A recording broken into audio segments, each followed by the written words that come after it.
দর্শক আসসালামু আলাইকুম। কানাডার ম্যানিটোবা থেকে আমি সাকিব আজকে আপনাদের আবার স্বাগত জানাচ্ছি। আজকে একটু কথা বলবো কানাডায় আসতে হলে স্পাউসের আইএলটিএস এর প্রয়োজন হয় কিনা। তো এই বিষয়টি নিয়ে আসলে আমি কিছুক্ষণ আগে একটি ভিডিও আপলোড করেছিলাম, কিন্তু ভিডিওটার একটু শব্দগত জটিলতার কারণে আমি ওই ভিডিওটা নামিয়ে ফেলে এই নতুন ভিডিওটা আপলোড করলাম।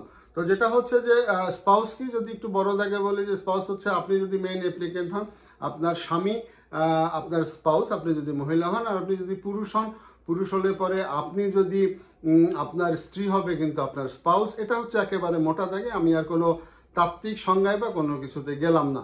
এবং কানাডার ইমিগ্রেশন নিয়ে যারা ভাবেন তারা কিন্তু স্পাউস শব্দটা কি, স্পাউস শব্দটা সম্বন্ধে কিন্তু আপনারা পরিচিত।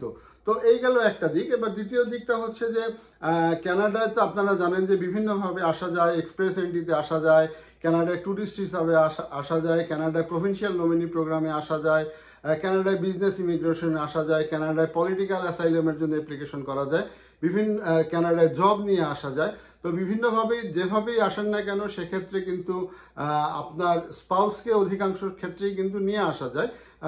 জব অর্থাৎ ওয়ার্ক ভিসায় মাঝে মধ্যে কিন্তু স্পাউসকে আনা যায় না। এই জিনিসটা মাথায় রাখবেন, যারা জব ভিসা নিয়ে ভাবছেন তাদেরকে বলছি। তো এবার আসেন যে স্পাউসদের কোন কোন ক্ষেত্রে আইএলটিএস এর প্রয়োজন হয় না। তো প্রথমত মেইন অ্যাপ্লিকেন্ট যারা, তাদের আইএলটিএস এর অধিকাংশ জায়গায় প্রয়োজন হয়, এক আধটি জায়গা ছাড়া। আমার এই আলোচনাটা শুধুমাত্র স্পাউসদের জন্যই, অর্থাৎ আপনি যদি মেইন অ্যাপ্লিকেন্ট হন তাহলে আপনার ওয়াইফ, অথবা আপনি যদি মহিলা হন তাহলে আপনার হাজবেন্ড।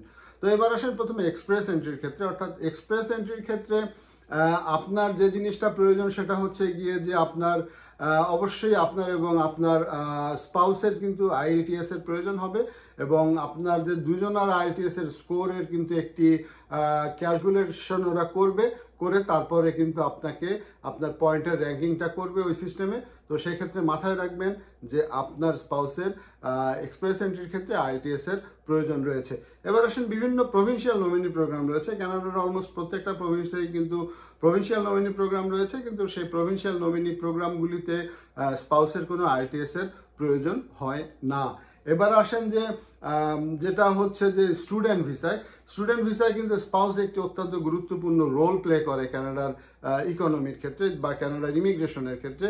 সেটা হচ্ছে যে তারা স্পাউসকেও কিন্তু ঠিক ওইভাবে স্বাগত জানিয়ে তাদেরকে কিন্তু ওপেন ওয়ার্ক পারমিট দিয়ে নিয়ে আসে, এবং ওপেন ওয়ার্ক পারমিট দিয়ে নিয়ে আসার ফলে তারা যে জিনিসটা করে সেটা হচ্ছে যে স্পাউসকে কাজের সুযোগ দেয়। তো সেই ক্ষেত্রে অবশ্যই তাদেরও কোনো আইএলটিএস এর প্রয়োজন হয় না আমার জানা মতে। এরপরে আসেন যে স্টুডেন্ট ভিসার কথা বললাম, এরপরে আসেন যে ট্যুরিস্ট ভিসা। না, ট্যুরিস্ট ভিসা আসলে স্পাউস এবং যে মেইন অ্যাপ্লিকেন্ট তার কিন্তু আইএলটিএস এর প্রয়োজন হয় না। এবার আসেন বিজনেস ভিসা। কানাডায় প্রতি বছর অনেকেই বিজনেস ইমিগ্রেশন নিয়ে আসেন, এখানে ব্যবসা সেট আপ করেন, কিন্তু সেই ব্যবসা যারা করেন সেক্ষেত্রে যে মেইন অ্যাপ্লিকেন্ট তার কিন্তু আইএলটিএস এর প্রয়োজন হয়, এবং যে মেইন অ্যাপ্লিকেন্ট না তার কিন্তু কোনো আইএলটিএস এর প্রয়োজন হয় না।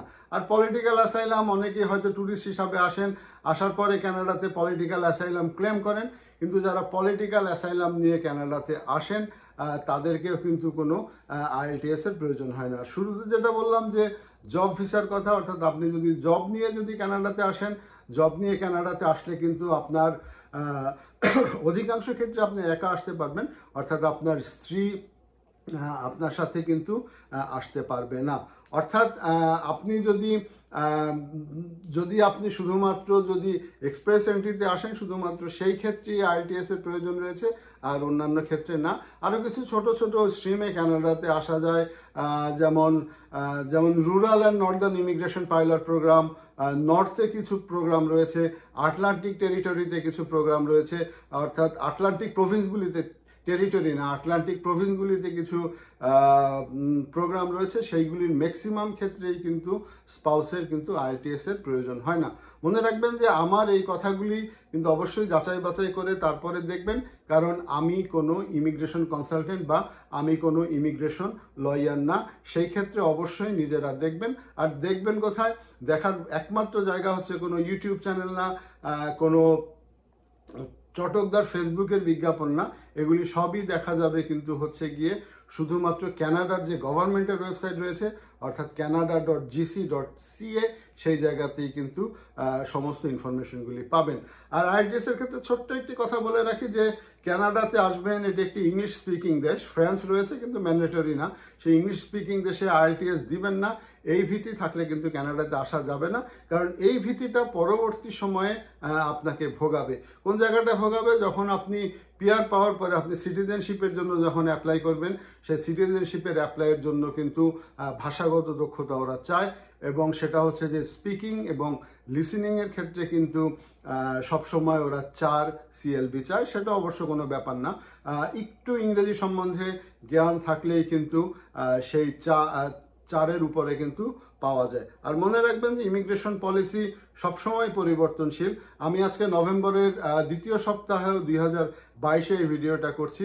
যারা 1 বছর পরে সেই ভিডিওটা দেখবেন তাদের জন্য হয়তো এই নিয়মটা নাও থাকতে পারে, কারণ ইমিগ্রেশনের ল কিন্তু প্রত্যেক দিন চেঞ্জ হয়। আর একটা জিনিস আমি বারবার আমার প্রত্যেকটা ভিডিওতে বলার চেষ্টা করি যে কানাডার ইমিগ্রেশনটা হচ্ছে গিয়ে অত্যন্ত সায়েন্টিফিক এবং অত্যন্ত একটি জ্ঞানলব্ধ জিনিস। এই জিনিসটা কিন্তু আপনাকেই বুঝতে হবে কানাডা আসলে কে কি বলল, কোন ভাই কি বলল, কোন আরসিআইসির কনসালটেন্ট কি বলল, তারপর শেষে কোন ফেসবুকের বিজ্ঞাপনে কে কি বলল, কোন ইউটিউবার কি বলল, তাদের কারো কথায় বিভ্রান্ত হবেন না। নিজে জেনে বুঝে শুনে তারপরে আসবেন, এবং এর একটাই জায়গা, সেটা হচ্ছে যে কানাডা গভর্নমেন্টের ওয়েবসাইট। এতক্ষণ সঙ্গে থাকার জন্য ধন্যবাদ। ভবিষ্যতে নতুন কোনো বিষয় নিয়ে দেখা হবে। সে পর্যন্ত ভালো থাকবেন। আসসালামু আলাইকুম।